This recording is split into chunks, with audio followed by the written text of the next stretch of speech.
Hi hello friends, ನಮಸ್ಕಾರ ಎಲ್ಲರೂ ಹೆಂಗದಿರಿ? ಆರಾಮದಿರಿ? ನಾವು ಆರಾಮದೀವಿ ನೋಡ್ರಿ. ನೀವು ಎಲ್ಲರೂ ಆರಾಮದಿರಿ ಅಂತ ಭಾವಿಸ್ತಾ ಇವತ್ತಿನ ಲಾಗ್ನ ಸ್ಟಾರ್ಟ್ ಮಾಡೋಣ ಬರ್ರಿ. ಇದು ರವಿವಾರ ಬೆಳಿಗ್ಗೆ ರೀ. ಟೈಮ್ 6 ಗಂಟೆ ಆಗೈತಿ. 5:15ಗೆ ಎದ್ದಿದ್ದೀರಿ. ಎದ್ಬಿಟ್ಟು ಸ್ವಲ್ಪ ಅಡುಗೆ ಮನೆಯೆಲ್ಲ ಕ್ಲೀನ್ ಮಾಡ್ಕೊಂಡ್ಬಿಟ್ಟು ಅಡುಗೆ ಕೆಲಸನ ಸ್ಟಾರ್ಟ್ ಮಾಡಿದ್ದೀನಿ ನೋಡ್ರಿ. ಫಸ್ಟಿಗೆ ಬಿಸಿನೀರು ಕುಡಿಬೇಕಂತ ನೀರನ್ನು ಕಾಸಾಕಿಟ್ಟಿದ್ದೀನಿ. ಒಂದು ಕಡೆ ಹೋಗೋದೈತ್ರಿ, ಅಂದರೆ ಬೇರೆ ಊರಿಗೆ ಹೋಗೋದೈತಿ. ಯಾಕಪ್ಪ ಅಂತಂದ್ರೆ ಅಲ್ಲಿ ತೀರ್ಕೊಂಡಾರಿ, ಅಂದರೆ ನಮ್ಮ ಪರಿಚಯ ಇರೋರು ಅವ್ರ ಹತ್ತಿ ತೀರ್ಕೊಂಡಾರು. ಹೀಗಾಗಿ ಹೋಗ್ಬೇಕಂತೇಳ್ರಿ ನಿಂಗದ ಗುಡಿಯವರು ಬರೋರು ಅದಾರು. ಅವ್ರ ಸಂಗಟ ಹೋಗ್ಬೇಕ್ರಿ. ಗಾಡಿ ಮಾಡ್ಯಾರಂತ 7:15ಗೆ ಗಾಡಿ ಬಿಡ್ತಾರಂತ್ರಿ. ಅಷ್ಟೋ ತನಕ ನಾನು ರೆಡಿ ಆಗಿಬಿಟ್ಟು ಹೋಗ್ಬೇಕ್ರಿ. ಸ್ವಲ್ಪ ನಾಷ್ಟಕ್ಕೆ ರೆಡಿ ಮಾಡಿಟ್ಟೆ ಅಂದ್ರೆ ತನು ಮತ್ತು ಮನು ಮಾಡ್ಕೊತಾರಲ್ರಿ. ಸ್ವಲ್ಪ ಪುರಿ ಮತ್ತು ಬಾಜಿ ಮಾಡ್ತಾರೋ. ನಾನು ಸ್ವಲ್ಪ ರೆಡಿ ಮಾಡಿ ಇಡ್ತೀನಿ ರೀ. ಪಲ್ಯಕ್ಕೆ ಏನು ಬೇಕು ರೆಡಿ ಮಾಡಿ ಇಡ್ತೀನಿ.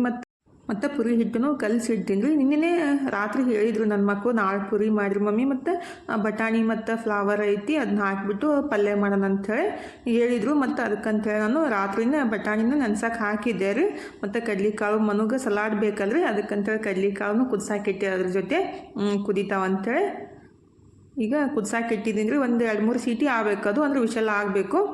ಈ ಕಡೆ ಬಿಸಿನೀರನ್ನು ಕಾಯ್ದಾವಲ್ರಿ. ಫಸ್ಟಿಗೆ ಬಿಸಿನೀರನ್ನು ಕುಡಿದು ಬಿಡ್ತೀನಿ ರೀ. ಸ್ವಲ್ಪ ನಿಂಬೆಹಣ್ಣು ಉಪ್ಪು ಹಾಕೊಂಡ್ಬಿಟ್ಟು ಒಂದು ಗ್ಲಾಸ್ ಬಿಸಿನೀರು ಕುಡಿದ್ಬಿಟ್ರೆ ಮೈಂಡ್ ಫ್ರೆಶ್ ಅನ್ಸುತ್ತೆ ರೀ. ನನಗೆ ಇಷ್ಟ ಆಗುತ್ತೆ ಬಿಸಿನೀರು ಕುಡಿಲಿಕ್ಕಂದ್ರೆ. ಸ್ವಲ್ಪ ಏನೋ ಒಂಥರ ಖಾಲಿ ಅಂದಂಗೆ ಅನ್ಸುತ್ತೆ ಹೊಟ್ಟೆ. ಬಿಸಿನೀರು ಕುಡಿದ್ಬಿಟ್ರೆ ಹೊಟ್ಟೆ ಫುಲ್ ಅನ್ಸುತ್ತೆ ರೀ.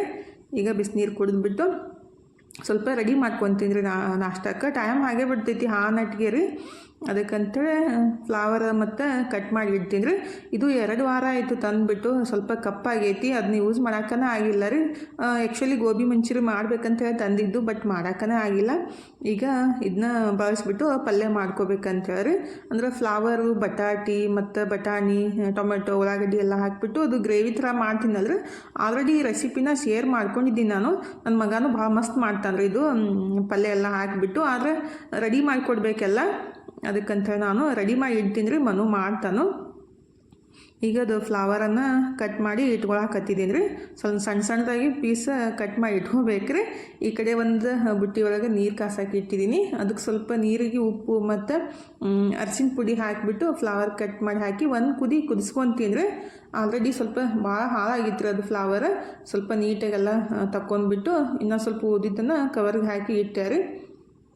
ಈಗ ಅದು ಬಿಸಿನೀರು ಏನು ಕಾಸಾಕಿ ಇಟ್ಟಿದ್ದೆ ಅಲ್ರಿ, ಅದಕ್ಕೆ ಸ್ವಲ್ಪ ಉಪ್ಪು ಮತ್ತು ಅರಿಶಿನ ಪುಡಿ ಹಾಕಿ ಫ್ಲವರ್ ಹಾಕಿ ಕುದಿಸ್ಕೊತೀನಿ. ಹಂಗೆ ಯೂಸ್ ಮಾಡೋಕೆ ಹೋಗಬಾರ್ದು ಫ್ಲವರ್ ಯಾವಾಗಲೂ ರೀ. ಸ್ವಲ್ಪ ಬಿಸಿನೀರೊಳಗೆ ಉಪ್ಪು ಮತ್ತು ಅರಿಶಿನ ಪುಡಿ ಹಾಕಿ ಒಂದು 10 ನಿಮಿಷ ಇಟ್ಬಿಟ್ಟು ಯೂಸ್ ಮಾಡ್ಕೋಬೇಕು ರೀ. ನಾನು ಒಂದು ಸ್ವಲ್ಪ ಕುದಿಸ್ಬಿಟ್ಟೇ ತೊಗೊಂಡ್ಬಿಡ್ತೀನಿ. ಮತ್ತು ಜಾಸ್ತಿ ಕುದಿಸೋಕ್ಕಾಗಂಗೆ ಹತ್ತೋದಿಲ್ಲಲ್ರಿ. ಈಗ ಬಿಸಿನೀರಾಗ ಹಾಕಿ ಕುದಿಸಾಕಿಟ್ಟಿದ್ದೀನಿ. ಮತ್ತು ಈ ಕಡೆ ಪುರಿ ಹಿಟ್ಟನ್ನು ಕಲ್ಸ್ಕೊಂಡು ಬಿಡ್ತೀನಿ ರೀ. ಅಂದರೆ ಗೋಧಿ ಹಿಟ್ಟಿನ ಪುರಿ ಮಾಡ್ತೀನಲ್ಲ, ಹಿಟ್ಟನ್ನು ಕಲಸಿ ಇಟ್ಬಿಡ್ತೀನಿ. ಟೈಮ್ ನಟ್ಟಿಗೆ ಆಗೇ ಬಿಡ್ತಾಯಿದ್ರಿ. 7 ಗಂಟೆ ಅಷ್ಟಿಗೆ ಎಷ್ಟು ಆಗುತ್ತೋ ಅಷ್ಟು ರೆಡಿ ಮಾಡಿಡ್ತೀನಿ. ತನು ಮನು ಮಾಡ್ಕೊತಾರೆ.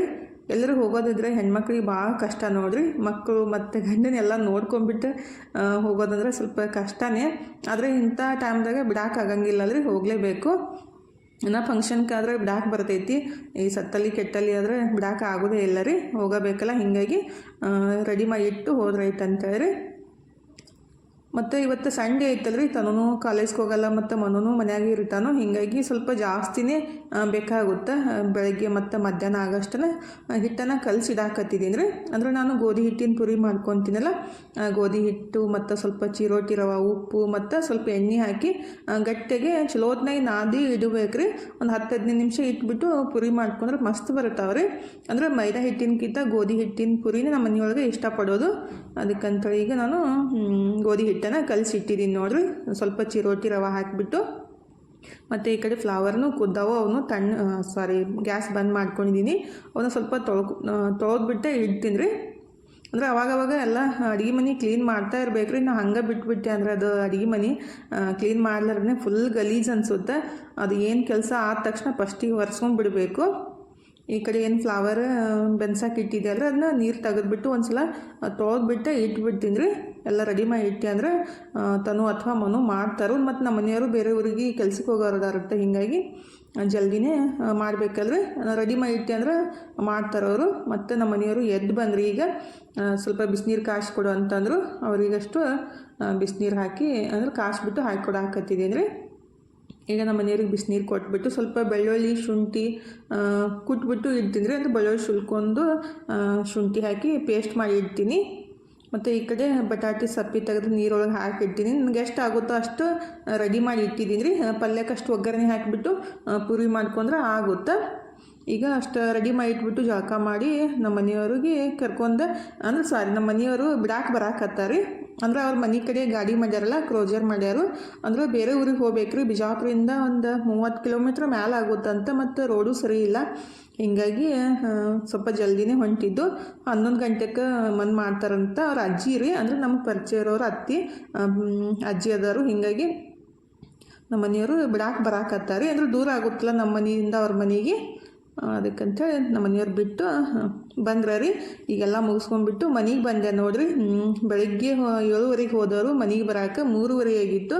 ಬಂದು ಜಳಕ ಮಾಡಿ ಕುಂತಿದ್ದೀನಿ ನೋಡ್ರಿ. ಎಲ್ಲರೂ ಹೋಗಿ ಬಂದುಬಿಟ್ರೆ ಇಷ್ಟು ಸುಸ್ತಾಗುತ್ತಲ್ಲ. ನನಗಂತೂ ಗಾಡಿ ಒಳಗೆ ಹೋಗ್ಬಿಟ್ರೆ ಇನ್ನಷ್ಟು ಸುಸ್ತಾಗುತ್ತೆ ರೀ. ಅಂದರೆ ವಾಮಿಂಟ್ ಬರೋದು, ತಲೆ ನುಸೋದು ಆಗುತ್ತೆ. ಗಾಡಿ ಆಗಿ ಬರೋಂಗಿಲ್ಲ ನನಗೆ. ಮತ್ತು ಟ್ಯಾಬ್ಲೆಟ್ ತೊಗೊಂಡಿತ್ತಿಲ್ಲ ರೀ. ಮತ್ತು ಬೆಳಗ್ಗೆ ಏನೂ ತಿಂದಿತ್ತಿಲ್ಲಲ್ಲ. ಬೆಳಗ್ಗೆ ನೀರು ಅಷ್ಟೇ ಕುಡಿದಿದ್ದು. ಈಗ ಜಳಕ ಮಾಡಿ ಬಂದು ಸ್ವಲ್ಪ ನೀರು ಕುಡಿದು ಕುಂತಿದ್ದೀನಿ ನೋಡ್ರಿ. ನನ್ನ ಮಗಳಿದ್ರೆ ನಾಷ್ಟಕ್ಕೆ ರೆಡಿ ಮಾಡಿಕೊಟ್ಲು. ಅಂದರೆ ಈ ಟೈಮ್ 4 ಗಂಟೆ ರೀ. ಪೂರಿ ಮಾಡಿದ್ಲು, ಹಿಟ್ಟಿತ್ತು. ಸ್ವಲ್ಪ ಬಾಜಿ ಹಾಕಿಬಿಟ್ಟು ಪೂರಿ ಮಾಡಿ ಕೊಟ್ಟ ನೋಡ್ರಿ. ತಿನ್ನಕ್ಕೆ ಮನಸ್ಸೇ ಇದ್ದಿತ್ತಿಲ್ಲ. ಯಾಕಂದ್ರೆ ಬೆಳಗ್ಗೆಯಿಂದ ಏನೂ ತಿಂದಿತ್ತಿಲ್ಲಲ್ರಿ. ತಿನ್ನಕ್ಕೆ ಮನಸ್ಸು ಹೋಗ್ಬಿಟ್ಟಿರ್ತೈತಿ. ಆದರೆ ತಲೆ ನುಸಾಕತ್ತಿತ್ತಲ್ಲ, ಸ್ವಲ್ಪ ತಿಂದ್ಬಿಟ್ಟು ಟ್ಯಾಬ್ಲೆಟ್ ತೊಗೋಬೇಕಂತೇಳಿ ತಿನ್ನಾಕತ್ತಿದ್ದೀನಿ ರೀ. ಇನ್ನು ತಿಂದು ಟ್ಯಾಬ್ಲೆಟ್ ತೊಗೊಂಡು ಮನ್ಕೊಂಡ್ಬಿಡ್ಬೇಕು, ಸುಸ್ತು ಅನ್ಸಾಕತ್ತಿತ್ತು. ನನ್ನ ಮಗ ಇದ್ರೆ ಮಳೆ ಬರಾಕತ್ತೈತೆ ಅಂತ ಅರ್ಬಿನೂ ತೊಗೊಂಡು ಬಂದಾರಿ. ತನೂ ಅರ್ಬಿ ತೊಗೊಂಡು ಹಾಕಿದ್ಲು. ಈಗ ನಾಷ್ಟ ಮಾಡಿಬಿಟ್ಟು ಟ್ಯಾಬ್ಲೆಟ್ ತೊಗೊಂಡು ಮನ್ಕೊಂಡ್ಬಿಡ್ತೀನಿ ರೀ. ಈಗ ಟೈಮ್ 8 ಗಂಟೆ ಆಗೈತೆ ನೋಡ್ರಿ. ಮಧ್ಯಾಹ್ನ ಎಷ್ಟು 4:30 ಮನ್ಕೊಂಡೈಕಿ. 7 ಗಂಟೆಗೆ ಎದ್ದಿದ್ದು. ಫುಲ್ ತಲೆ ಸಾಕತ್ತಿತ್ತು. ಇನ್ನೂ ಕಮ್ಮಿನೇ ಆಗಿಲ್ಲ ರೀ ಟ್ಯಾಬ್ಲೆಟ್ ತೊಗೊಂಡ್ಬಿಟ್ರು. ಮತ್ತು ಅಡುಗೆ ಅಂತೂ ಮಾಡಲೇಬೇಕಲ್ರಿ. ಬೆಳಗ್ಗೆ ಮತ್ತು ಮಧ್ಯಾಹ್ನ ತನೂನೇ ಮಾಡಿದ್ದು. ಮತ್ತು ಬಟ್ಟೆ ಭಾಂಡೆ ಎಲ್ಲ ತನೂನೇ ಮಾಡ್ಯಾರಿ. ಇವತ್ತು ನನ್ನ ಕೆಲಸ ಏನೂ ಇಲ್ಲ. ಬೆಳಗ್ಗೆ ಸ್ವಲ್ಪ ರೆಡಿ ಮಾಡಿ ಇಟ್ಟಿದ್ದೆ ಅಷ್ಟೆ. ಮತ್ತು ಸಂಜೆಗೂ ಆಕಿಗೆ ಮಾಡಂದ್ರೆ ಹೆವಿ ಆಗುತ್ತಲ್ರಿ. ಆಕಿನೂ ಓದ್ಕೋಬೇಕು. ಮತ್ತು ಹೀಗಾಗಿ ಈಗ ಉಪ್ಪಿಟ್ಟಷ್ಟು ಮಾಡಿದ್ರೆ ಇತ್ತು ಅಂಥೇಳಿ ರವಾನ ಹುರಿಯಾಕತ್ತಿದ್ದೀನಿ ರೀ. ಮತ್ತು ನಮ್ಮ ತನೂ ಬಂದು ಉಳ್ಳಾಗಡ್ಡಿ ಮೆಣಸಿನ್ಕಾಯಿ ಕಟ್ ಮಾಡಿ ಕೊಡ್ತೀನಿ ರೀ ಮಮ್ಮಿ ಅಂತೇಳಿ ಕಟ್ ಮಾಡಿ ಕೊಡಾಕತ್ತಾವ ನೋಡ್ರಿ. ತನೂ ಹೆಲ್ಪ್ ಮಾಡ್ತಾರೆ, ಮನೂ ಹೆಲ್ಪ್ ಮಾಡ್ತಾನೋ. ಅವ್ರಿಗೆ ಎಷ್ಟಾಗುತ್ತೋ ಅಷ್ಟು ಮಾಡ್ತಾರೋ. ಎಲ್ಲ ಕೆಲಸ ನಾನೇ ಮಾಡ್ತೀನಂತೇನು ಇಲ್ಲ ರೀ. ಅವರು ಹೆಲ್ಪ್ ಮಾಡ್ತಾರೋ. ಈಗ ಉಪ್ಪಿಟ್ಟಷ್ಟು ಮಾಡಿ ಕೊಟ್ಬಿಡ್ತೀನಿ ರೀ. ನಮ್ಮ ಮನೆಯವ್ರಿಗೆ ಕೇಳಿದೆ ನಾನು, ರೊಟ್ಟಿ ಮಾಡಲಿ ಅಂದ್ರಿ ಅಂತ. ಇಲ್ಲ ಬೇಡ, ಉಪ್ಪಿಟ್ಟು ಮಾಡು, ಅದೇ ಜಲ್ದಿನೂ ಆಗುತ್ತೆ. ಮೊದಲೇ ತಲೆನೂ ಸಾಕತ್ತೈತೆ ನಾಕತ್ತಿ, ಉಪ್ಪಿಟ್ಟಷ್ಟು ಮಾಡಿಬಿಡು ಅಂತ ಹೇಳ್ರಿ. ನನ್ನ ಮಗಳಿದ್ರೆ ಇವತ್ತೇ ಕ್ಲಾಸಿಗೆ ಹೋಗಿರಲ್ರಿ, NDA ಕ್ಲಾಸಿಗೆ. ಅದನ್ನೇ ಹೇಳಾಕತ್ತಿದ್ಲು. ಅದು ಐತೆ ಮಮ್ಮಿ, ಹಿಂಗಾಯ್ತು ಅಂಥೇಳಿ. ಅವರು ಸರ್ ಹಿಂಗೆ ಹೇಳಿದ್ರು, ಅದು ಸಿಲೆಬಸ್ ಹಿಂಗಿತ್ತು, ಅದು ನಂಗೆ ಅರ್ಥ ಆಗಲ್ಲಾಗೈತಿ, ಅದು ಟಫ್ ಆಗೈತಿ, ನನ್ನ ತಲೆಯಾಗ ಹೋಗಲ್ದು, ಹಂಗೈತಿ ಹಿಂಗೈತಿ ಸ್ಟಾರ್ಟ್ ಮಾಡಿಬಿಡ್ತಾರೆ. ಕಾಲೇಜ್ಗೆ ಹೋದರೂ ಅಷ್ಟೇ ರೀ, ಬಂದ ಕೂಡಲೇ ಸ್ಟಾರ್ಟ್ ಮಾಡಿಬಿಡೋದು. ನನಗೆ ಒಂದೊಂದು ಸಲ ಸಿಟ್ಟು ಬಂದುಬಿಡ್ತೈತಿ. ಯಾಕಂದ್ರೆ ನನಗೇನೋ ಸ್ವಲ್ಪ ಬೇಜಾರಾಗಿತ್ತು ಮತ್ತು ಕೆಲಸ ಜಾಸ್ತಿ ಆಗಿತ್ತಂದರೆ ತನು ಬಂದ ಕೂಡಲೇ ಹೇಳಕ್ಕೆ ಸ್ಟಾರ್ಟ್ ಮಾಡಿಬಿಟ್ಲ ಅಂದರೆ ಸಿಟ್ಟು ಬರ್ತೈತಿ. ಬಟ್ ಏನು ಮಾಡೋಕ್ಕಾಗಿಲ್ಲ ರೀ. ನಾನು ಸಿಟ್ಟು ಮಾಡ್ಕೊಂಡ್ರು ತನು ಎಲ್ಲ ಹೇಳಬೇಕಾಕಿಗೆ, ಹೇಳಿಬಿಟ್ರೇ ಸಮಾಧಾನ. ಅದನ್ನೇ ಹೇಳಾಕತ್ತಿದ್ಲು. ಈಗ ನಾನು ಉಪ್ಪಿಟ್ಟಷ್ಟು ಮಾಡ್ಕೊಂಡ್ಬಿಡ್ತೀನಿ ರೀ. ರವೆ ಹುರ್ಕೊಂಡಿದ್ದೀನಿ. ಈ ಕಡೆ ನೀರನ್ನು ಹೆಸರು ಬರಾಕಿ ಇಟ್ಟಿದ್ದೀನಿ. ಈ ರೀತಿ ಉಪ್ಪಿಟ್ಟು ಮಾಡಿಬಿಟ್ರೆ ಒಂದು 10 ನಿಮಿಷ ಒಳಗಡೆ ರೆಡಿ ಆಗಿಬಿಡ್ತೈತಿ. ಉಪ್ಪಿಟ್ಟು ಮಾಡಾಕತ್ತಿದ್ದೆ ರೀ. ನಮ್ಮ ತನಗಿದ್ರೆ ಚುಮ್ಮರಿನೂ ಬೇಕಂತ. ಚುಮ್ಮರಿ ಮಾಡ್ಬೇಕಂದ್ರೆ ಚುಮ್ಮರಿ ಖಾಲಿ ಆಗಿದ್ದು ರೀ. ನಮ್ಮ ಮನೆಯವರು ತೊಗೊಂಬರ್ತೀನಿ ಅಂತ ಅಂಗಡಿಗೆ ಹೋಗ್ಯಾರು. ಈ ಕಡೆ ಉಪ್ಪಿಟ್ಟಷ್ಟು ಮಾಡ್ಕೊಂಡ್ಬಿಡ್ತೀನಿ. ಚುಮ್ಮರಿ ಇದ್ರೆ ತನು ಮಾಡ್ತಾಳಂತ್ರಿ. ಚುಮ್ಮರಿ ಮತ್ತು ಸ್ವಲ್ಪ ಎಣ್ಣೆ ಬೇಕಾಗಿತ್ತು. ನಮ್ಮ ಮನೆಯವರು ತಂದು ಕೊಟ್ಟರು. ಮತ್ತು ಬೆಲ್ಲನೂ ಖಾಲಿ ಆಗಿತ್ತು ರೀ. ಬೆಲ್ಲನೂ ಅಷ್ಟು ಹೇಳಿದ್ದೆ. ಬೆಲ್ಲ ಮತ್ತು ಚುಮ್ಮರಿ ತಂದು ಕೊಡ್ತಾರೆ. ತನು ಈಗ ಚೂಡ ಮಾಡ್ತಾವ್ರಿ. ನಾವು ಸ್ವಲ್ಪ ಬೆಲ್ಲ ಜಾಸ್ತಿ ಯೂಸ್ ಮಾಡ್ತೀವಲ್ಲ, ಹೀಗಾಗಿ ಜಾಸ್ತಿನೇ ಬೇಕಾಗುತ್ತೆ. ಅದೇನು ಅಂತಾರೆ, 1 kgದು 1 kg ಪೆಂಟಿ ಏನು ಗೊತ್ತೇ ಅಂದರೆ ಒಂದು 4 ದಿವಸ ಅಷ್ಟೇ ಹೋಗುತ್ತೆ. ಯಾಕಂದರೆ ಸಜ್ಕಾದು ಮಾಡಿಬಿಟ್ರಂತೂ 1 ದಿವ್ಸಕ್ಕೆ ಖಾಲಿ ಆಗಿಬಿಡ್ತೈತಿ. 1 kg ಬೆಲ್ಲ ರೀ. ನಮ್ಮ ಮನೆಯೊಳಗೆ ಸ್ವೀಟ್ ಸ್ವಲ್ಪ ಜಾಸ್ತಿ ಇಷ್ಟಪಡ್ತಾರೆ. ಸಕ್ರೆನೂ ಸ್ವಲ್ಪ ಜಾಸ್ತಿನೇ ತಿನ್ನೋದ್ರಿ. ಅಂದರೆ ಮ್ಯಾಲೆ ಹಾಕ್ಕೊಂಡು ತಿಂತಾರೆ ನಮ್ಮ ಮನೆಯವರಾಯಿತು ಮತ್ತು ತನು ಆಯಿತು. ಉಪ್ಪಿಟ್ಟು ಅವಲಕ್ಕಿಗೆ ಎಲ್ಲದಕ್ಕೂ ಸಕ್ರೆ ಮ್ಯಾಲೆ ಬೇಕೇ ರೀ. ನಿನ್ನೆ ಹಿಡಿಯೋನ ಇವತ್ತು ಕಂಟಿನ್ಯೂ ಮಾಡಾಕತ್ತಿದ್ದು ನೋಡ್ರಿ. ಇವತ್ತು ಸೋಮವಾರ ಬೆಳಗ್ಗೆ ಟೈಮ 7 ಗಂಟೆ ಆಗೈತಿ. ನಾಷ್ಟಕ್ಕೆ ರೆಡಿ ಮಾಡ್ಕೋಬೇಕ್ರಿ. ಮತ್ತು ಇವತ್ತು ಶ್ರೀಕೃಷ್ಣ ಜನ್ಮಾಷ್ಟಮಿ ಅಲ್ಲ, ಹೀಗಾಗಿ ಅವಲಕ್ಕಿನ ನೈವೇದ್ಯಕ್ಕೆ ಮಾಡಬೇಕಲ್ರಿ. ಮತ್ತು ಸ್ವೀಟ್ ಅವಲಕ್ಕಿ ಮತ್ತು ಖಾರ ಅವಲಕ್ಕಿನ ಸಿಂಪಲ್ಲಾಗಿ ಉಳ್ಳಾಗಡ್ಡಿ ಹಾಕ್ದೇ ಖಾರ ಅವಲಕ್ಕಿನ ಮಾಡ್ಕೊತೀನಿ ರೀ. ಉಳ್ಳಾಗಡ್ಡಿ ಬೆಳ್ಳುಳ್ಳಿ ಹಾಕ್ದೇ ಮತ್ತು ಸ್ವೀಟ್ ಅವಲಕ್ಕಿ ಮಾಡ್ಕೊತೀನಿ. ಅಂದರೆ ಬೆಲ್ಲ ಕೊಬ್ಬರಿ ಎಲ್ಲ ಹಾಕಿಬಿಟ್ಟು ಅದಕ್ಕಂತೇಳಿ ಈಗ ನಾನು ಅವಲಕ್ಕಿನ ಹಸನು ಮಾಡ್ಕೊಂಡ್ಬಿಟ್ಟು 1-2 ಸಲ ಸ್ವಚ್ಛಗೆ ತೊಳ್ಕೊತೀನಿ ರೀ. ಈ ರೀತಿ ಅವಲಕ್ಕಿ ಮಾಡಿಬಿಟ್ರೆ ಭಾಳ ಮಸ್ತ್ನೂ ಆಗುತ್ತೆ ರೀ ಮತ್ತು ಸಾಫ್ಟ್ ಆಗುತ್ತೆ, ಅಂದ್ರೆ ಮೆತ್ತಗಾಗುತ್ತೆ ರೀ. ಅದಕ್ಕಂತೇಳಿ ನನಗೆ ಎಷ್ಟು ಬೇಕಲ್ಲ ಅಷ್ಟು ಅವಲಕ್ಕಿನ 1-2 ಸಲ ತೊಳೆದ್ಬಿಟ್ಟು ಅದು ಸ್ಟೀಮ್ ಒಳಗೆ ಬೆನ್ಸಕ್ಕೆ ಇಟ್ಕೊತೀನಿ ರೀ. 1-2-3 ನಿಮಿಷ ಬೆನ್ಸ್ಕೋಬೇಕಾಗುತ್ತೆ. ಒಂದು ಬುಟ್ಟಿ ಒಳಗೆ ನೀರು ಹಾಕಿಬಿಟ್ಟು ಮ್ಯಾಲೊಂದು ಅದು ಏನಂತಾರೆ ಹೂರ್ಣ ಬಸಿ ಚಾಣಿ ಇರ್ತೈತೆ ಅಲ್ರಿ, ಅಂದರೆ ತೂತಿದ್ದು ಅದ್ರ ಮೇಲೆ ಹಾಕಿಬಿಟ್ಟು 1-2-3 ನಿಮಿಷ ಬೆನ್ಸ್ಕೋಬೇಕ್ರಿ. ಈಗ ನಾನು ಈ ರೀತಿ ಹಾಕಿದ್ದೀನಿ ನೋಡಿರಿ. ಕೆಳಗೆ ಬುಟ್ಟಿ ಒಳಗೆ ನೀರು ಹಾಕಿಟ್ಬಿಟ್ಟು ಮೇಲೆ ಅವಲಕ್ಕಿ ಹಾಕಿ ಕುದಿಸಾಕಿಡ್ತೀನಿ ರೀ 1-2-3 ನಿಮಿಷ. ಅಷ್ಟು ತನಕ ಈ ಕಡೆ ಸ್ವಲ್ಪ ಶೇಂಗಾನೂ ಬೇಕಲ್ರಿ ಅವಲಕ್ಕಿ ಮಾಡೋಕೆ, ಅದಕ್ಕೆ ಶೇಂಗಾನ ಹುರ್ಯಾಕೆ ಇಡಾಕತ್ತಿದ್ದೀನಿ. ಶೇಂಗಾ ಹುರ್ಯಾಕೆ ಇಟ್ಬಿಟ್ಟು ಈ ಕಡೆ ಕೊಬ್ಬರಿ ಮತ್ತು ಬೆಲ್ಲನ ತುರಿದ್ಬಿಟ್ಟು ಇಟ್ಕೊತೀನಿ ರೀ. ಅದು ಹೆರ್ಚ್ಕೊಂಡೆ ಇಟ್ಕೊತೀನಿ. ಇದು ಸ್ವೀಟ್ ಅವಲಕ್ಕಿ ಮಾಡಾಕ್ರಿ, ಅಂದರೆ ನೈವೇದ್ಯಕ್ಕೆ ಶ್ರೀಕೃಷ್ಣ ಪರಮಾತ್ಮಗೆ ಅವಲಕ್ಕಿ ನೈವೇದ್ಯ ಹಿಡಿಬೇಕಂತ ಹೇಳ್ತಾರೆ. ಅದಕ್ಕಂತೇಳಿ ನಾನು ಅವಲಕ್ಕಿನ ಈ ರೀತಿ ಮಾಡ್ಕೊತೀನಿ ನೋಡಿರಿ. ಯಾವಾಗಲೂ ಆದರೂ ಅಷ್ಟೇ ರೀ, ಅವಲಕ್ಕಿ ಅಂದರೆ ಸ್ವೀಟ್ ಅವಲಕ್ಕಿ ಇದೇ ರೀತಿ ಮಾಡೋದು. ಈಗ ಸ್ವೀಟ್ ಅವಲಕ್ಕಿ ಮಾಡಾಕ್ರಿ ಬೆಲ್ಲ ಮತ್ತು ಕೊಬ್ಬರಿನ ಹೆರ್ಚಿಬಿಟ್ಟು ಇಟ್ಟಿದ್ದೀನಿ. ಮತ್ತು ಸ್ವಲ್ಪ ಇದಕ್ಕೆ ಜಾಜಿಕಾಯಿ ಮತ್ತು ಏಲಕ್ಕಿ ಸೋಂಪು ಕುಟ್ಬಿಟ್ಟು ಹಾಕ್ತೀನಿ ರೀ. ಜಾಜಿಕಾಯಿ ಏನಂತಿಲ್ಲ ಸ್ವಲ್ಪ ತುರಿದ್ಬಿಟ್ಟು ಹಾಕಿದ್ದೀನಿ. ಕುಟ್ಟಿ ಹಾಕೋಕ್ಕಿಂತ ಈ ರೀತಿ ಮಾಡಿ ಹಾಕಬೇಕ್ರಿ. ಮತ್ತು ಏಲಕ್ಕಿ ಸೋಂಪು ಸ್ವಲ್ಪ ಸಣ್ಣ ಕುಟ್ಬಿಟ್ಟು ಇದಕ್ಕನ್ನು ಹಾಕ್ತೀನಿ ರೀ. ಬೆಲ್ಲ ಮತ್ತು ಕೊಬ್ಬರಿ ಏನು ಹಾಕಿಟ್ಟಿನಲ್ಲ ಪ್ಲೇಟಿಗೆ ಅದಕ್ಕನ್ನು ಹಾಕಿಬಿಡ್ತೀನಿ. ಸಿಂಪಲ್ಲಾಗಿ 10 ನಿಮಿಷ ಒಳಗಡೆ ಅವಲಕ್ಕಿನ ರೆಡಿ ಮಾಡಿಬಿಡ್ಬೋದು ರೀ. ಅಂದರೆ ಖಾರ ಅವಲಕ್ಕಿ ಆಯಿತು ಮತ್ತು ಸ್ವೀಟ್ ಅವಲಕ್ಕಿ ಆಯಿತು, 10 ನಿಮಿಷ ಒಳಗಡೆ ರೆಡಿ ಆಗ್ಬಿಡ್ತೈತೆ ರೀ.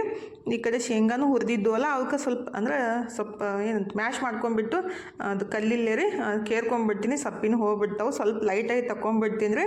ಹಂಗೆ ಹಾಕೋಕ್ಕಿಂತ ಈ ರೀತಿ ಮಾಡಿ ಹಾಕ್ಬೇಕಂತೇಳಿ. ಮತ್ತೇನು ಅವಲಕ್ಕಿ ಕುದಿಸಾಕಿ ಇಟ್ಟಿದ್ದಲ್ರಿ ಅವನು ಬೆಂದೈತೆ ನೋಡಿರಿ. 2-3 ನಿಮಿಷ ಬೆನ್ಸ್ಕೊಂಡ್ಬಿಟ್ಟು ಒಂದು ದೊಡ್ಡ ಬುಟ್ಟಿಗೆ ತಗೊಂಡ್ಬಿಡ್ತೀನಿ ರೀ. ಅದು ಸ್ವಲ್ಪ ತಣ್ಣಗಾಗಬೇಕದು. ತಣ್ಣಗಾಗ್ಬಿಟ್ಟಂದ್ರೆ ಬಿಡಿ ಬಿಡಿ ಆಗುತ್ತೆ. ಮತ್ತು ಇಲ್ಲಿ ಸ್ವೀಟ್ ಅವಲಕ್ಕಿ ಮಾಡಾಕ್ರಿ ಅದು ಬೆಲ್ಲ ಕೊಬ್ಬರಿ ಏನು ಹಾಕಿಟ್ಟಿದ್ದೆಲ್ಲ ಅದಕ್ಕೆ ಅವಲಕ್ಕಿ ಹಾಕಿಬಿಟ್ಟು ಸ್ವಲ್ಪ ತುಪ್ಪ ಮತ್ತು ಡ್ರೈ ಫ್ರೂಟ್ಸ್ ಹಾಕಬೇಕ್ರಿ. ಆ್ಯಕ್ಚುಲಿ ನನ್ನ ಕಡೆ ಡ್ರೈ ಫ್ರೂಟ್ಸ್ ಯಾವುದೂ ಇದ್ದಿದ್ದಿಲ್ಲ, ಸ್ವಲ್ಪ ದ್ರಾಕ್ಷಿ ಇದ್ದು ಅಷ್ಟೇ ಹಾಕಿದ್ದು. ನನ್ನ ಮಗ ಎಷ್ಟೇ ತಂದು ಇಟ್ಬಿಟ್ರು ಎಲ್ಲ ಖಾಲಿ ಮಾಡಿಬಿಟ್ಟಾನ್ರಿ. ಮೊನ್ನೆ 1 kg ದ್ರಾಕ್ಷಿ ತಂದಿದ್ದು ಆಲ್ರೆಡಿ ಖಾಲಿ ಆಗಿಬಿಟ್ಟವು. ಈಗ ಸ್ವೀಟ್ ಅವಲಕ್ಕಿನೂ ರೆಡಿ ಆಗೈತೆ ನೋಡಿರಿ. ಖಾರ ಅವಲಕ್ಕಿ ಮಾಡೋಕೆ ಏನೈತಿಲ್ಲ ಅಂದ್ರೆ ಉಳ್ಳಾಗಡ್ಡಿ ಬೆಳ್ಳುಳ್ಳಿ ಹಾಕ್ತಾನೆ ಮಾಡಾಕತ್ತಿದ್ರಿ. 1-2-3 ಚಮಚದಷ್ಟು ಎಣ್ಣೆ ಹಾಕಿದ್ದೀನಿ. ಮತ್ತು ಸ್ವಲ್ಪ ಉದ್ದಿನಬೇಳೆ ಕಡಲೆಬೇಳೆ ಜೀರಿಗೆ ಸಾಸ್ಬೆ ಮತ್ತು ಸ್ವಲ್ಪ ಇಂಗು ಮತ್ತು ಶೇಂಗಾ ರೀ ಹುರಿದಿಟ್ಟಿದ್ದೆಲ್ಲ ಶೇಂಗಾ ಸ್ವಲ್ಪ ಸಪ್ಪಿ ತೆಗೆದ್ಬಿಟ್ಟು ಹಾಕಿದ್ದೀನಿ ರೀ. ಅಂದರೆ ಪೂರ್ತಿಯಾಗಿ ಹೋಗಿಲ್ಲ ಸಪ್ಪಿಯನ್ನು, ಸ್ವಲ್ಪ ಲೈಟಾಗಿ ತಗೊಂಡಿದ್ದು. ಮತ್ತು ಇನ್ನೂ ಬಿಸಿ ಇದ್ದು ಅಲ್ರಿ, ಹೀಗಾಗಿ ನಮ್ಮ ಮನೆಯವ್ರಿಗೆ ತುಪ್ಪದ ದೀಪ ಹಚ್ಚಕ್ಕೆ ತುಪ್ಪನೂ ಬಿಸಿ ಮಾಡಿಕೊಟ್ಟೆ ರೀ. ಈ ಕಡೆ ಒಗ್ಗರಣೆ ರೆಡಿ ಮಾಡ್ಕೊಳಕ್ಕೆ ಅದೇನು ಶೇಂಗಾ ಹುರ್ಕೊಂಡ್ಮೇಲೆ ಒಂದಿಷ್ಟು ಮೆಣಸಿನ್ಕಾಯಿ ಹಾಕಿದ್ದೀನಿ ರೀ, ಖಾರಕ್ಕೆ ಎಷ್ಟು ಬೇಕಲ್ಲ ಅಷ್ಟು. ಮತ್ತು ಸ್ವಲ್ಪ ಕರಿಬೇವು ಸೊಪ್ಪು ಹಾಕಿ ಚಲೋತ್ನಾಗೆ ಹುರ್ಕೋಬೇಕ್ರಿ. ಇದಕ್ಕೆ ಸ್ವಲ್ಪ ರುಚಿ ತಕ್ಕಷ್ಟು ಉಪ್ಪು ಹಾಕ್ತೀನಿ. ಉಪ್ಪು ಹಾಕಿ ಚಲೋತ್ನಾಗ ಮಿಕ್ಸ್ ಮಾಡ್ಕೊಂಬಿಟ್ಟು ಲಾಸ್ಟಿಗೆ ಏನೈತಿಲ್ಲ ಸ್ವಲ್ಪ ಅರಿಶಿನ ಪುಡಿ ಹಾಕಬೇಕ್ರಿ. ಗ್ಯಾಸ್ ಸಣ್ಣ ಮಾಡ್ಕೊಂಬಿಟ್ಟು ಸ್ವಲ್ಪ ಅರಿಶಿನ ಪುಡಿ ಹಾಕ್ತೀನಿ. ಅರಿಶಿನ ಪುಡಿ ಹಾಕಿಬಿಟ್ಟು ಇದೇನು ಅವಲಕ್ಕಿ ಇಟ್ಟಿದ್ದೆ ಅಲ್ರಿ ಇನ್ನೊಂದು ಸ್ವಲ್ಪ ಅಂದರೆ ಸ್ವೀಟ್ ಅವಲಕ್ಕಿ ಸ್ವಲ್ಪ ಮಾಡ್ಕೊಂಡಿದ್ದು ಸ್ವಲ್ಪ ಅವಲಕ್ಕಿ ಇಟ್ಟಿದ್ದೆಲ್ಲ ಅದಕ್ಕೆ ಒಗ್ಗರಣೆ ಮಿಕ್ಸ್ ಮಾಡಿಬಿಟ್ಟು ಸ್ವಲ್ಪ ಕೊತ್ತಂಬರಿ ನಿಂಬೆಹಣ್ಣು ಹಾಕಿಬಿಟ್ರೆ ಮಸ್ತಾಗಿ ಖಾರ ಅವಲಕ್ಕಿನೂ ರೆಡಿ ಆಗುತ್ತೆ ನೋಡಿರಿ. ಈಗ 2 ಅವಲಕ್ಕಿನ ರೆಡಿ ಆದು ಇನ್ನು ನೈವೇದ್ಯನ ಮಾಡಿಬಿಡ್ತೀನಿ ರೀ. ನೈವೇದ್ಯ ಮಾಡಿ ಪೂಜೆ ಮಾಡಿಬಿಟ್ಟು ಆಮೇಲೆ ನಾವು ನಾಷ್ಟ ಮಾಡೋಕೆ ಬರ್ತೈತಿ. ಎಲ್ಲರಿಗೂ ನಾಷ್ಟಕ್ಕೂ ಆಗುತ್ತೆ ಮತ್ತು ನೈವೇದ್ಯಕ್ಕೂ ಆಗುತ್ತಂತ ಈ ರೀತಿ ಸಿಂಪಲ್ಲಾಗಿ 2 ರೀತಿ ಅವಲಕ್ಕಿ ಮಾಡ್ಕೊಂಡಿದ್ದು ನೋಡಿರಿ. ಈಗ ನೈವೇದ್ಯ ರೆಡಿ ಆಗೈತಿ. ಫಸ್ಟಿಗೆ ಪೂಜೆ ಮುಗಿಸ್ಬಿಟ್ಟು ನಾಷ್ಟ ಮಾಡೋದ್ರಿ. ಈಗ ರೀ ನಮ್ಮ ಮನೆಯವರು ಪೂಜೆನ ಸ್ಟಾರ್ಟ್ ಮಾಡ್ಯಾರ ನೋಡಿರಿ. ಶ್ರೀಕೃಷ್ಣನ ಮೂರ್ತಿ ಇತ್ತಲ್ರಿ ಅದು ಎಲ್ಲ ತೊಳೆದ್ಬಿಟ್ಟು ಅರಿಶಿನ ಕುಂಕುಮ ಹಚ್ಚಿ ಹೂವು ಇಟ್ಬಿಟ್ಟು ಈ ರೀತಿ ಸಿಂಪಲ್ಲಾಗಿ ಪೂಜೆ ಮಾಡ್ಕೊಂಡಿದ್ರಿ. ಆ್ಯಕ್ಚುಲಿ ಸ್ವಲ್ಪ ಹೂವು ಜಾಸ್ತಿ ಇದ್ಬಿಟ್ರೆ ಪೂಜೆ ಚೆಂದ ಅನಿಸುತ್ತೆ, ಬಟ್ ಸಿಂಪಲ್ಲಾಗಿ ಈ ರೀತಿ ಮಾಡ್ಕೊಂಡಿದ್ರಿ. ಶ್ರೀಕೃಷ್ಣಗೆ ಬೆಣ್ಣೆನೂ ಇಡಬೇಕಂತ ಹೇಳ್ತಾರೆ, ಬಟ್ ನಮ್ಮ ಕಡೆ ಬೆಣ್ಣೆ ಇಲ್ಲರಿ. ಮತ್ತು ಹೊರಗಡೆಯಿಂದ ತಂದು ಇಡೋದು ಅಷ್ಟೊಂದು ಇಷ್ಟ ಆಗಂಗಿಲ್ಲ. ಮನೆಯೊಳಗೆ ಮಾಡಿಬಿಟ್ರೆ ಅದು ಫ್ರೆಶ್ ಆಗಿರ್ತೈತ್ರಿ, ಇಡಾಕ ನೈವೇದ್ಯಕ್ಕೆ ಚಲೋ. ಬಟ್ ಇಲ್ಲ ಅಂತ ಹೇಳೋಣ ಇದೇ ರೀತಿ ಸಿಂಪಲ್ಲಾಗಿ ಅವಲಕ್ಕಿ ಮಾಡಿ ನೈವೇದ್ಯ ಮಾಡ್ಕೊಂಡಿದ್ರಿ. ನೀವು ಯಾವ ರೀತಿ ಶ್ರೀಕೃಷ್ಣ ಜನ್ಮಾಷ್ಟಮಿ ಆಚರಣೆ ಮಾಡಿದ್ರಿ ಅಂತ ಕಮೆಂಟ್ ಬಾಕ್ಸ್ ಒಳಗೆ ಹೇಳ್ರಿ. ಈಗ ಟೈಮ 12 ಗಂಟೆ ಆಗೈತೆ ನೋಡ್ರಿ. ನಾಷ್ಟ ಗಿಷ್ಟ ಎಲ್ಲ ಆಯಿತು. ಹೊರಗಡೆ ಏನು ಮನಿ ಪ್ಲ್ಯಾಂಟ್ ಇತ್ತಲ್ರಿ ಅದು ಸ್ವಲ್ಪ ಕೆಳಗಡೆ ಬಿದ್ದುಬಿಟ್ಟಿತ್ತು. ಮ್ಯಾಲೆಲ್ಲ ಹಬ್ಸಿದ್ವಿ, ಅದು ಕೆಳಗಡೆ ಬಿದ್ದಿತ್ತು ರೀ ಗಾಳಿಗೆ. ಹಿಂಗಾಗಿ ಇದದು ಏನಂತ ಪಾಟ್ ಒಳಗೆ ಏನು ಕಟ್ಗೆ ಹಾಕಿದ್ದೆ ಅಲ್ರಿ ಅದಕ್ಕನ ಸುತ್ತ ಬಿಟ್ರೆ ಆಯ್ತು ಅಂತೇಳಿ. ಯಾಕಂದ್ರೆ ಮತ್ತೆ ಮ್ಯಾಲೆ ಹಬ್ಸೋದು ಮತ್ತೆ ತೆಗಿಯೋದು ಬೇಡ ಅಂತೇಳಿ. ಇನ್ನು 2 ದಿವ್ಸನಾಗ ಮನಿನೂ ಶಿಫ್ಟ್ ಮಾಡೋದೈತಲ್ಲ, ಹಿಂಗಾಗಿ ಸುಮ್ಮನೆ ಯಾಕೆ ಹಬ್ಸಕ್ಕೆ ಹೋಗೋದು, ಇದಕ್ಕನ ಎಲ್ಲ ಸುತ್ತ ಬಿಟ್ರೆ ಆಯ್ತು ಅಂತೇಳಿ ಸುತ್ತಾಕತ್ತಿದ್ದೀನಿ ನೋಡ್ರಿ. ಸಿಕ್ಕಾಪಟ್ಟೆ ಉದ್ದು ಬೆಳೆದ್ಬಿಟ್ಟೈತಿ. ಅದನ್ನ ಸ್ವಲ್ಪ ಎಲ್ಲ ಕಟ್ ಮಾಡಿ ಬೇರೆ ಪಾಟಿಗೆ ಹಾಕಬೇಕಾಗೈತ್ರಿ. ಬಟ್ ಹಾಕಕ್ಕೆ ಆಗಿಲ್ಲ, ಯಾಕಂದ್ರೆ ಮಣ್ಣು ಇದ್ಬಿಟ್ರೆ ಹಾಕ್ಬೋದಿತ್ತು. ಬಟ್ ಮಣ್ಣು ತರಬೇಕಾಗೈತ್ರಿ. ಅಂದ್ರೆ ಬೇರೆ ಪಾಟಿಗೆ ಹಾಕಕ್ಕೆ ಮಣ್ಣು ಬೇಕಲ್ರಿ. ಹಿಂಗಾಗಿ ಇದಕ್ಕನ ಈ ರೀತಿ ಎಲ್ಲ ಸುತ್ತಬಿಟ್ಟಿದ್ದು ಭಾಳ ಒಂಥರ ಅನ್ಸಾಕತ್ತೈತಿ. ಯಾಕಂದ್ರೆ ಅದು ಬರೀ ಕಡ್ಡಿ ಊದ್ಬಿಟ್ಟೈತ್ರಿ. ಅದನ್ನ ಕಟ್ ಮಾಡಿ ತೆಗಿಬೇಕು. ಅಂದ್ರೆ ಬೇರೆ ಮನೆಗೆ ಹೋದ್ಮೇಲೆ ಅದನ್ನ ಕಟ್ ಮಾಡಿಬಿಟ್ಟು ಅದು ಬೇರೆ ಒಂದು ಪಾಟಿಗೆ ಹಾಕ್ತೀನಿ ರೀ. ಈಗ ಈ ಸದ್ಯಕ್ಕನ ಈ ರೀತಿ ಸುತ್ತಬಿಟ್ಟು ಕಟ್ಟಿದ್ದು ಅಲ್ಲಿ ಹೋಗೋ ತನಕ ಇದ್ರೊಳಗೆ ಇರಲಿ ಅಂತೇಳಿ. ಇನ್ನು ಮಧ್ಯಾಹ್ನ ಅಡುಗೆನೂ ಮಾಡ್ಬೇಕ್ರಿ. ಸಿಂಪಲ್ಲಾಗಿ ಅನ್ನ ಮತ್ತು ಮಜ್ಜಿಗೆ ಪಲ್ಯ ಮಾಡಿದ್ದು. ರೊಟ್ಟಿ ನಿನ್ನೆವೇ ಇದ್ದು ರೀ, ಅಂದ್ರೆ ತಂಗಳ ರೊಟ್ಟಿ ಇದ್ವಲ್ಲ, ಹಿಂಗಾಗಿ ರೊಟ್ಟಿ ಏನು ಮಾಡೋಕ್ಕೆ ಹೋಗಲಿಲ್ಲ. ಅನ್ನಕ್ಕೆ ಇಟ್ಬಿಟ್ಟು ಕಾಳು ಪಲ್ಯ ಮಾಡಿ ಮಜ್ಜಿಗೆ ಮಾಡಿದೆ ರೀ. ಮಜ್ಜಿಗೆ ಸಾಂಬಾರು ಮಾಡಬೇಕಿತ್ತು, ಬಟ್ ನನ್ನ ಮಗನಿಗೆ ಮಜ್ಜಿಗೆ ಸಾಂಬಾರು ಇಷ್ಟ ಆಗಂಗಿಲ್ಲ ರೀ. ಬರೀ ಪ್ಲೇನ್ ಮಜ್ಜಿಗೆ ಇಷ್ಟ ಆಗ್ತೈತೆ ಅವನಿಗೆ. ಅದಕ್ಕಂತ ಮಜ್ಜಿಗೆ ಅಷ್ಟೇ ಮಾಡಿದ್ದು. ತನಗೆ ಮಜ್ಜಿಗೆ ಸಾರು ಇಷ್ಟ ಆಗ್ತೈತಿ. ತನು ಬಂದಮೇಲೆ ಮಜ್ಜಿಗೆ ಸಾರು ಮಾಡಿಕೊಟ್ರೆ ಆಯಿತು. ಈಗ ಮಜ್ಜಿಗೆ ಅಷ್ಟೇ ಮಾಡಿದ್ದು ನೋಡಿರಿ. ಇನ್ನು ಊಟನೂ ಸ್ಟಾರ್ಟ್ ಆಗೈತಿ. ಈಗ ರೀ ಟೈಮ 9 ಗಂಟೆ ಆಗೈತೆ ನೋಡ್ರಿ. ಮಧ್ಯಾಹ್ನ ಮಾಡಿದ್ದು ಪಲ್ಯ ಇತ್ತು, ಚಪಾತಿ ಮಾಡಿದ್ದೆ. ಸ್ವಲ್ಪ ಇತ್ತಲ್ರಿ ಪಲ್ಯ, ಹಿಂಗಾಗಿ ಪಲ್ಯ ಖಾಲಿ ಆಯಿತು. ನನ್ನ ಮಗ ಇದ್ರೆ ಬೆಳ್ಳುಳ್ಳಿ ಚಟ್ನಿ ಮಾಡಿಕೊಡ್ರಿ ಮಮ್ಮಿ ಅಂತಂದಿದ್ದಾರೆ. ಸಣ್ಣವರಿದ್ದಾಗ ಹಂಗೆ ರೀ, ತನು ಮನು ನಾನು 3 ಮಂದಿ ಪಲ್ಯ ಇರ್ಲಿಕ್ಕಂದ್ರೆ ಬೆಳ್ಳುಳ್ಳಿ ಕುಟ್ಬಿಟ್ಟು ಅದಕ್ಕೆ ಖಾರ ಪುಡಿ ಉಪ್ಪು ಹಾಕಿಬಿಟ್ಟು ಈ ರೀತಿ ನಾನು ತಿಂತಿದ್ದೆ ರೀ. ನನ್ನ ಮಕ್ಕಳಿಗೆ ತಿನ್ನಿಸ್ತಿದ್ದೆ. ಅದನ್ನೇ ಇಷ್ಟಪಡ್ತಾರೆ. ಇನ್ನಾದ್ರೂ ಬೆಳ್ಳುಳ್ಳಿ ಖಾರ ಅಂತೇಳಿ ಇಷ್ಟಪಡ್ತಾರೆ. ಅದಕ್ಕಂತೇಳಿ ಚಪಾತಿ ಮಾಡಿದ್ದೆಲ್ಲ ಅದ್ರೊಳಗೆ ಬೆಳ್ಳುಳ್ಳಿ ಖಾರ ಹಾಕಿಬಿಟ್ಟು ಮನುಗೆ ಮತ್ತು ತನಗೆ ಊಟ ಮಾಡಿಸಿ ನಾನು ಸ್ವಲ್ಪ ಊಟ ಮಾಡಿ ಈಗ ಹಿಟ್ಟನ್ನು ಬೀಸ್ಕೊಂಬಂದಿದ್ರು ನಮ್ಮ ಮನೆಯವರು. ಜೋಳ ರೀ, ಅದನ್ನ ಹಿಟ್ಟು ಚಾಣಿಸಿಡಾಕತ್ತಿದ್ದೀನಿ ನೋಡ್ರಿ. ಅಕ್ಕಿ ಹಿಟ್ಟು ಮತ್ತು ಜೋಳದ ಹಿಟ್ಟು ಚಾಣಿಸ್ಬಿಟ್ಟು ಇಡ್ಬೇಕಂತ ಚಾಣಿಸಾಕತ್ತಿದ್ದೀನಿ. ಇವತ್ತಿನ ವಿಡಿಯೋನ ಇಲ್ಲೇ ಮುಗಿಸೋನ್ರಿ. ಇವತ್ತಿನ ವಿಡಿಯೋ ನಿಮ್ಗೆ ಹೆಂಗೆ ಅನ್ನಿಸ್ತಂತ ಕಮೆಂಟ್ ಬಾಕ್ಸ್ ಒಳಗೆ ಹೇಳೋದು ಮರ್ಯಾಕೆ ಹೋಗಬೇಡ್ರಿ. ಇಷ್ಟ ಆಗಿದ್ರೆ ಒಂದು ಲೈಕ್ ಮಾಡಿರಿ. ಮತ್ತು ಇನ್ನೂ ಯಾರೆಲ್ಲ ಸಬ್ಸ್ಕ್ರೈಬ್ ಮಾಡ್ಕೊಂಡಿಲ್ಲ ಪ್ಲೀಸ್ ಸಬ್ಸ್ಕ್ರೈಬ್ ಮಾಡ್ಕೊಂಡು ಸಪೋರ್ಟ್ ಮಾಡಿರಿ. ಇಷ್ಟೋ ತನಕ ವಿಡಿಯೋ ನೋಡಿದ್ದಕ್ಕೆ ತಮ್ಮೆಲ್ಲರಿಗೂ ಹೃದಯದ ತುಂಬ ಧನ್ಯವಾದಗಳು ರೀ. ಥ್ಯಾಂಕ್ ಯು ಫಾರ್ ವಾಚಿಂಗ್ ರೀ. ಬಾಯ್ ರೀ ಎಲ್ಲರಿಗೂ. ನಮಸ್ಕಾರ ರೀ. ಹೋಗಿ ಬರ್ತೀವಿ ರೀ. ಮತ್ತೆ ಹೊಸ ಲಾಗ್ ಜೊತೆಗೆ ಸಿಗ್ತೀವಿ ರೀ.